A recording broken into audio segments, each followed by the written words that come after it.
गोस्वामियों ने कह दिया है कि हम हमारे ठाकुर जी लेकर चले जाएंगे अगर बांके बिहारी कॉरिडोर बनाया गया तो। लेकिन योगी सरकार भी कॉरिडोर को लेकर सख्त है और इस बात पर प्रशासन भी पीछे हटने को तैयार नहीं है कि कॉरिडोर को बनाने से रोका जाए। सरकार और प्रशासन हर वो संभव प्रयास करने को तैयार है जो बांके बिहारी कॉरिडोर को बनाने में सहायक हो। अब इस बात से हम सभी वाकिफ हैं कि मथुरा के वृंदावन में बांके बिहारी कॉरिडोर बनाने का गोस्वामी परिवार विरोध कर रहा है।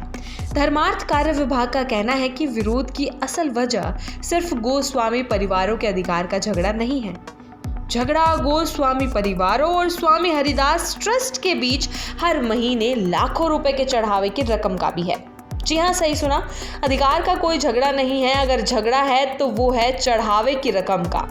हालांकि ये कहना है सिर्फ धर्मार्थ कार्य विभाग का। जाहिर सी बात है, कॉरिडोर बनने से बांके बिहारी मंदिर में आने वाले चढ़ावे की राशि पर बड़ा अधिकार ट्रस्ट का होगा।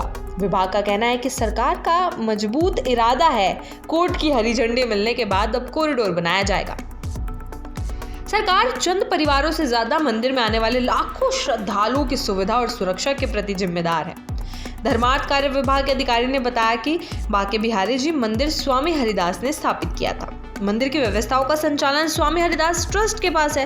कायदे से मंदिर में आने वाला चढ़ावे की राशि, सोने चांदी के जेवरात सभी ट्रस्ट के दान पात्र में डाले जाने चाहिए। लेकिन गोस्वामी परिवारों ने मंदिर परिसर उसके बाहर अपने दान पात्र लगा रखे हैं। ट्रस्ट के दान पात्र की तुलना में कई गुना ज्यादा चढ़ावा गोस्वामी परिवार के दान पात्र में आता है। एक अनुमान के मुताबिक हर महीने 50 लाख रुपए से ज्यादा का चढ़ावा गोस्वामी परिवार के पास आता है, जबकि ट्रस्ट के पास महज 10 से 15 लाख रुपए महीने आ रहे हैं। जब कॉरिडोर का निर्माण हो जाएगा तो वहां रखे जाने वाले सभी दान पात्र पर ट्रस्ट का ही अधिकार होगा। इससे गोस्वामी परिवार की हर महीने की लाखों रुपए की कमाई बंद हो जाएगी। यही वजह है गोस्वामी परिवार कॉरिडोर निर्माण का पुरजोर विरोध कर रहा है।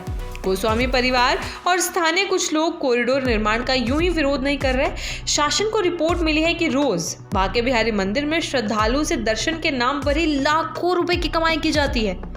गोस्वामी परिवार के साथ कुछ स्थानीय दुकानदार और पुलिसकर्मी भी भक्तों से मंदिर में भीड़ भाड़ से बचाते हुए दर्शन कराने के 2 से 5 हजार रुपए तक वसूलते हैं।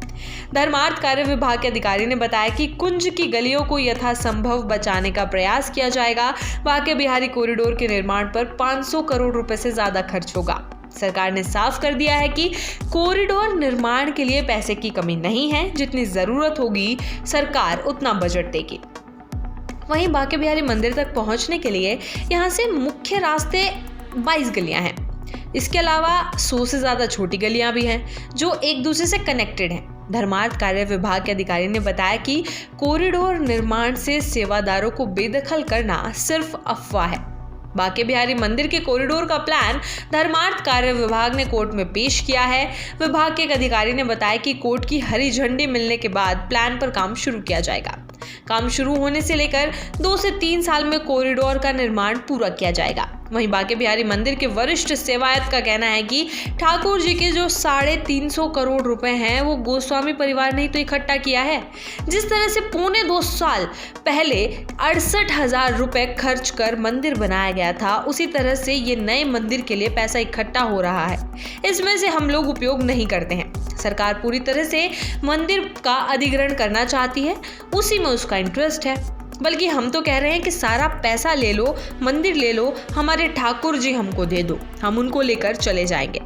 प्रधानमंत्री नरेंद्र मोदी ने 1.5 साल पहले ही बांके बिहारी मंदिर कॉरिडोर बनाने का संकेत दे दिया था। मोदी ने 23 नवंबर 2023 को मथुरा में मीराबाई की 525वीं जयंती पर आयोजित समारोह में कहा था कि अयोध्या के लोकार्पण की तिथि आ गई है, मथुरा भी अब दूर नहीं। ये क्षेत्र भी विकास में पीछे नहीं रहेगा। भविष्य में यहाँ भगवान के दर्शन दिव्य रूप में होंगे। बांके बिहारी कॉरिडोर निर्माण के लिए योगी सरकार ने अध्यादेश मंजूर किया है। शासन के सूत्रों के मुताबिक विधान मंडल के मॉनसून सत्र में सरकार इसका विधेयक भी लेकर आएगी।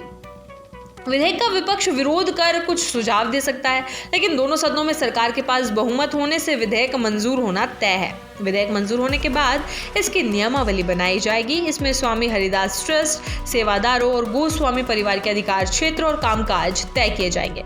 मथुरा के भाजपा विधायक पंडित श्रीकांत शर्मा ने 2023 में मुख्यमंत्री योगी को पत्र लिखा था। शर्मा ने मदन मोहन मंदिर से केसी घाट तक एक बड़ा कॉरिडोर बनना चाहिए, इस पर जोर दिया था। इसी कॉरिडोर में बांके बिहारी जी, राधा वल्लभ जी के साथ देवालय का प्रवेश द्वार भी हो।